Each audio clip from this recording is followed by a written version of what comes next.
Would you like to know the number one tip to selling private investigative services? Well, if you said yes, then this video is for you. Welcome to the PI Guide, tips, tricks, and advice for professional private investigators just like you. My name is John Morris. I am a licensed professional private investigator in Colorado. Now, the second biggest obstacle to overcome for a new private investigator is getting the sale, closing that deal, and getting a signed contract from the client. I have seen over the years many great PIs struggle on the sales side of things. In fact, I have seen seasoned salespeople have difficulty selling PI services. Why is that, you ask? Great question indeed.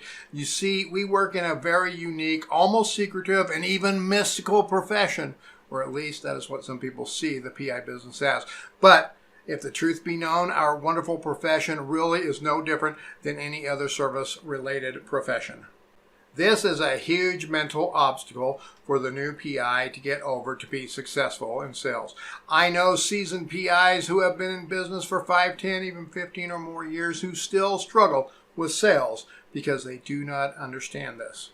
Now, no matter how mystical and magical our world may seem to everybody else out in the world, you as a professional private investigator understanding this is not the big secret to selling our services as a PI.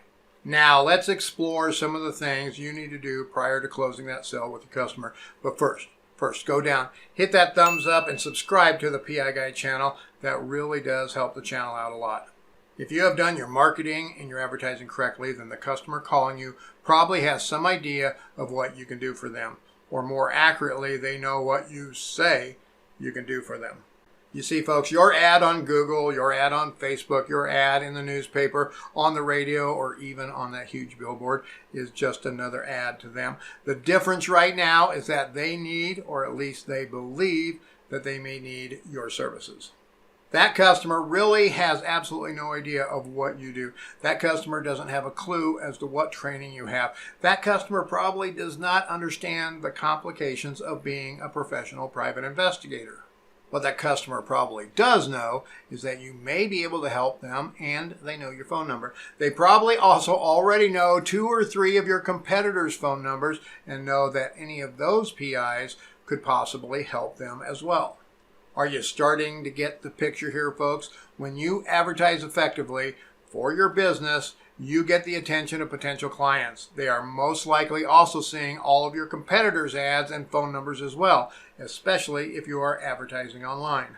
So the phone rings, and you answer the phone in the most professional manner that you can. Hello, thanks for calling AFCO Investigations. This is John. How can I help you? Good job, you got that part right. You answered the phone, you've taken the biggest, most important first step to getting the sale. You answered the phone. But that is not the number one tip in this video to closing that sale, folks. The number one tip is, however, coming up in just a minute, so just hang on.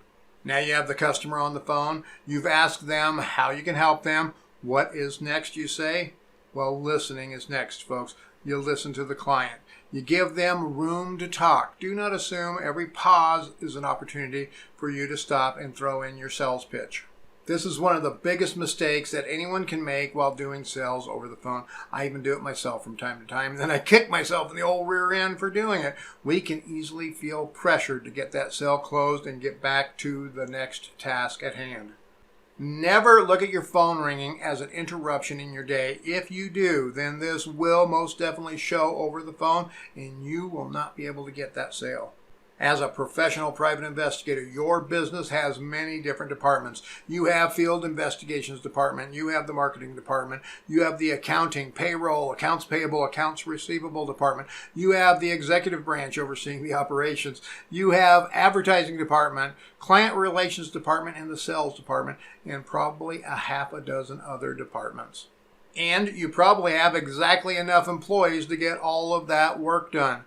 One, that's it. Just one employee, you. For the vast majority of all of us, we wear all of those hats: field investigation, accounting, payroll, accounts payable, accounts receivable, marketing, advertising, client relations, sales, and as the executive, you have to keep it all running smoothly. The biggest takeaway here, folks, is to always remember what hat you have on, and remember to switch hats to that sales hat when the phone rings and before you answer the phone. Answering your phone with other hats on, let's say your accounts payable hat is on, is not a good thing, folks. You will always be thinking about the bills, not the customer. Now that is huge, but you know what? It is still not the number one tip for you to sell your private investigator services. That is coming right up. But first, please, I know I ask this a lot, but it really does help the channel out a lot. Go down, hit that thumbs up, subscribe to the channel if you're not already subscribed to show your support for the PI Guy channel. Folks, in order to sell your services, you need to really know your customers' needs. Now, you answer the phone and you say, "What can I help you with?" But you have to keep this big secret in mind. The first thing out of your customer's mouth is not always what they really need. It is more what they perceive that they need.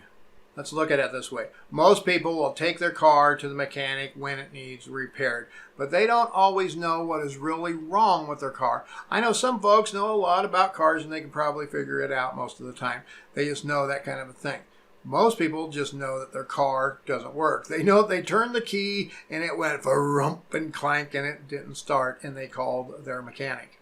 The mechanic's job then is to sell the customer on the work, but he needs to gather more information first so he knows what to look at first. Is it the starter that has an issue? Is it the battery, or is it a seized up engine? He will ask a few questions, let the customer talk, then diagnose the situation, and then give the customer their alternatives. As a professional private investigator, you must do the exact same thing, but with even more patience, folks. You need to let the customer talk and talk and talk some more. Then you need to ask pertinent questions that help you determine the best course of action. Then let that customer talk even more. While the customer is talking, you should be writing down everything and doing some research. You have a ton of information at your fingertips now, folks. You have their name, most likely, at least their first name, and their phone number. With this, in most cases, I am able to, without any cost, figure out where they live, most likely, and figure out some of their social media accounts and get some other information on them while I am talking to them. Taking all of this information into account, along with everything that they have told me, helps me then prepare a plan of attack for their case. Yes, I do research all of my clients, and a lot of that research is done while they're actually talking to me the first time on the phone. Now, if you have all of the details from the client, you can then give your sales pitch. That pitch should include reiteration of what they told you to make sure that you understand everything, as well options of services and prices for them to pick from.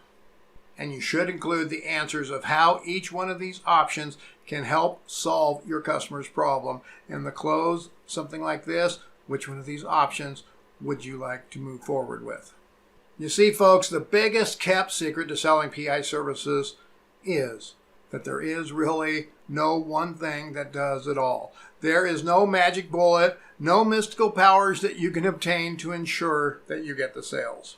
You need to know your client and your client's needs. You need to know these inside and out before you ever give them an option, a price, or a list of services that you can provide.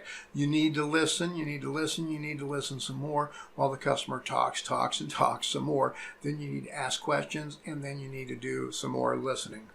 Let the customers talk. Keep the customer talking. The more they tell you, the more you can work out the best plan for their case and provide them with that perfect solution. When you do this, you will know that the services that you are suggesting are best for them, and it will show in how you present your solutions and you close the sale. Now, I often tell people motivation is good, but determination determines the outcome of the sale. Let me say it again. Motivation is good, but determination determines the outcome of the sale. We are all very motivated to get the sale. We have bills to pay. We have families to feed. We have obligations to meet. But that motivation, folks, will never close the sale. Your determination to get all of the information that you need to provide the customer with the perfect solution will get you the sale more times than not. You know why? Because your competitors answer the client something like this: "Yeah, we can help you for sure. We can get that started for about $1,000 retainer. You can send that retainer to..." Yep, that's the way most sales calls go with PIs. Most PI sales techniques are very pushy, very not helpful, and very not determined. Be the exception to the rule, folks. Be determined to find out what the client really needs and provide a solution for them that fits their budget, folks, and you will succeed. Now, please go down, hit that thumbs up, and subscribe if you're not already subscribed. Here are 2 more videos that I made just for you. And remember, folks, stay safe out there.